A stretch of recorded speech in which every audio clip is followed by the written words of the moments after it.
Hey everybody, welcome back to Out Reptiles. My name is Garrett Hartle, and this is Avocado, our male from the goat line from last year. I sort of figured, what good is it to produce all these amazing animals if you don't step back once in a while and smell the roses? So maybe this video is a little bit more for me, but if you like seeing some of the best snakes that I think we've produced all year, you're gonna wanna stick around for this.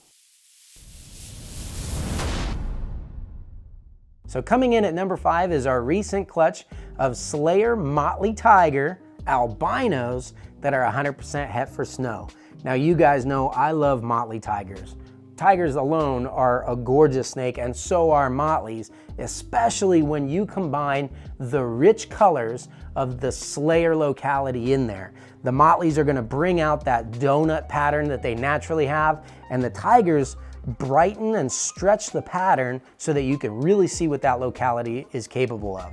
This clutch is only 25% Selayer, and it also has Kalatoa and Jampea, but being a part of the Snow Project, it really takes this locality into a whole new realm. I'm excited not only for these particular animals, how they look, but also what they're gonna make in the next generation.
Now coming in at number 4 is kind of an accidental selectively bred project that turned out to be pretty surprising to me. That's probably why it's so fun. Years ago, there were some pure Superdwarfs with a unique dark charcoal gray and really rich color that people referred to as a black pastel. Now that never proved out to be a morph, but I think we've actually recreated what those were. It likely could have been a locality cross where the localities from that bloodline were guessed incorrectly, or maybe an animal that looked exactly like a coyote that came from a different island. I don't know what happened with theirs. But what happened with ours is that we've got this variety now in these F2 generations where some of the animals are just exceptionally bold and dark. Now, the reason this is so exciting is that they have all of the small size of the pure Superdwarfs, but much more variety in the looks, which allows us to play it forward into future generations from a selectively bred standpoint. You see dark, rich browns and olive greens blend super well into other morphs. In fact, the original black pastels were thought maybe to be an anery at one point, but when they were bred to albinos, they did the opposite. They had the opposite effect of what an anery would do, making a snow. That is, they made them super bright, almost like a really rich, dark sunfire.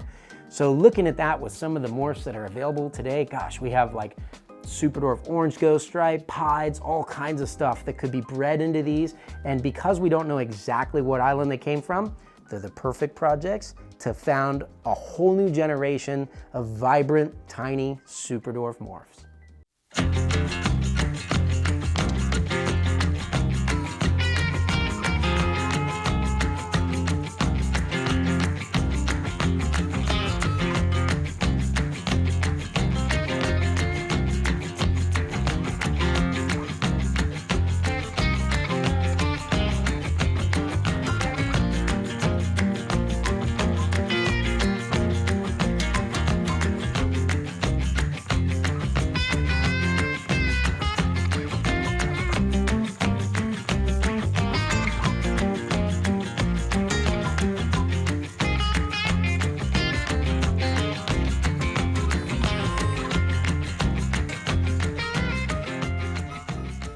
All right, coming in at number 3, it's not really one snake, not even really one clutch, but a whole project that I am extremely excited for. We just mentioned that Superdwarf is in orange ghost stripe, and guys, it is hot. I love seeing the richer colors that the dark Superdwarfs bring to the OGS project with the tons and tons of saddles and bands that the orange ghost stripes and phantoms have when we blend this orange ghost stripe, phantom, and cow project. Now this year we actually hatched the first Superdwarf Super Phantoms, which is a blue-eyed leucistic. This is one of those snakes that you know they're cool, but you don't really appreciate how cool they are until you have them for yourself. And I'll tell you, when we hatched these, it made me very happy. And equally as good as the Super Phantoms we got were the Phantom Sunfire, possible Super Sunfires from that clutch. Talk about clean and vibrant. These things are incredible looking. But probably even more exciting than that, than anything that visual that came out of our Superdwarf Phantom and Super Phantom clutch, are the double het orange ghost stripe Mochinos. They're from a Mochino, so they're het mocha or albino. This paves the way for us to shrink down into Superdwarfs some of the cleanest, brightest, most colorful retics that we've ever seen. I'm gonna give a shout out to my buddy Shane Costello for all of his awesome work in selectively breeding with Sunfire and Orange Ghost Stripe to get the cleanest, most vibrant orange animals. And if you guys have seen some of the albino Orange Ghost Stripe stuff that he has and have produced, they're absolutely next level, or at least they were, just messing with you, Shane, until we got them in Superdwarf and in Mochino. So we're gonna try to bring an even deeper, darker richness to the beautiful orange of those purple Sunfire OGS with this clutch.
Now, if you guys have been following us the last couple of years, you probably remember the carbon fiber clutch. This was a first-time mutation that we hatched here. It was an ultra ivory, anery, Motley golden child, basically making an all black snake and an all white snake and mashing them together on one animal to see what comes out. The results were breathtaking. I can't wait to refine and push this project even further. There's only one problem. We're sitting in this nice big facility and the sale of that animal went towards the down payment of this place. I had to give away my only carbon fiber. I still see them out there on Instagram every now and then and I get so jealous. So here's the thing, now that we know how to make it, I wanted to circle back around and dive back into that project, hopefully with some improvements. So we've actually taken probably one of the cleanest, nicest, prettiest Anery Platinum Motleys I've ever seen that was already a Superdwarf female, Posset albino too, by the way, and we bred her into my favorite Anery Superdwarf, which is a Madu Kalatoa cross. This guy is clean, he is super bright, and he brings in the kind of sky blue grays when they fire up that the Madu locality has. So perfecting that Anery Platinum Motley on one side, and we actually did get to keep back one female from the original carbon fiber clutch that is an Anery Platinum Golden Child. Now in just another year or so, when she comes to age, we're gonna be able to blend these two bloodlines beautifully, seamlessly, and in high percentage Superdwarf. But until that time comes, we have these guys from Clutch 9, probably all of us here at the shop, one of our favorite clutches to pull out and see in person, especially when they get that little Madu pizzazz as they fire up. It's exciting stuff today and for the future.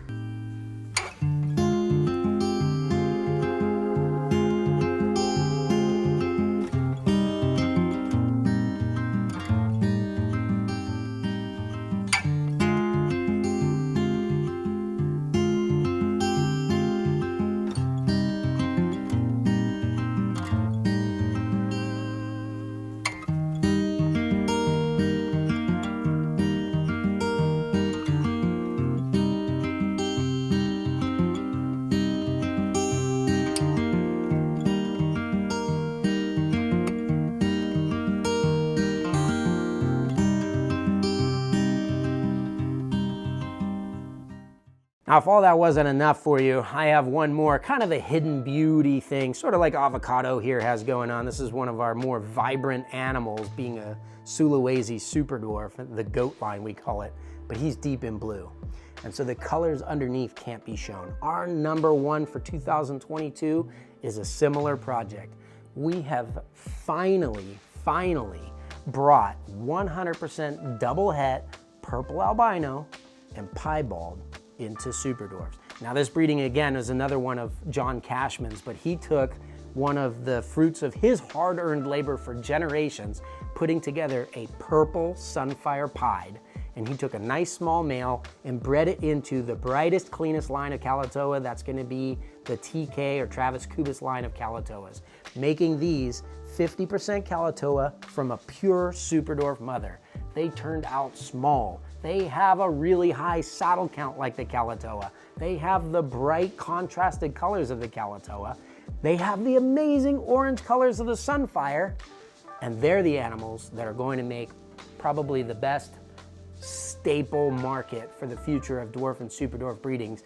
We all know how much people love the purples and Sunfires. They're gonna make that no problem. But by bringing piebald as well as an additional trait into an animal the size of a large carpet python, this project just offers years and years of possibility. And this is gonna be my number one favorite breeding of the year, just because of what it represents for the future.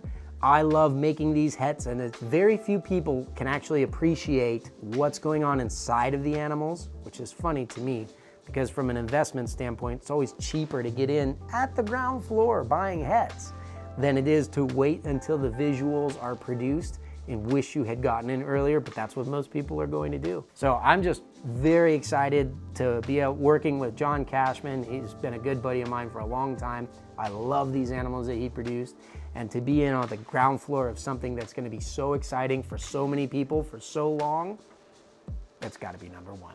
Why don't you guys take a look at the animals for a second and see if you can look beneath skin deep for the future potential on these guys.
Well, thanks for joining for the top 5 retics. If you want to see my favorite house snakes, the next species I'm getting into, you can click on this video right here. This is actually from our vlog channel.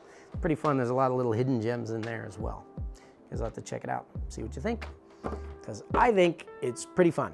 What do you think, Thomas? I think I've been sitting there staring at avocado and just wanting to say, it's an avocado. I just want to chub his cheeks. Look at those cheeks. You ever see that? Those Sulawesi cheeks. Here, I got Chub, you. chub. That's like a Garrison video.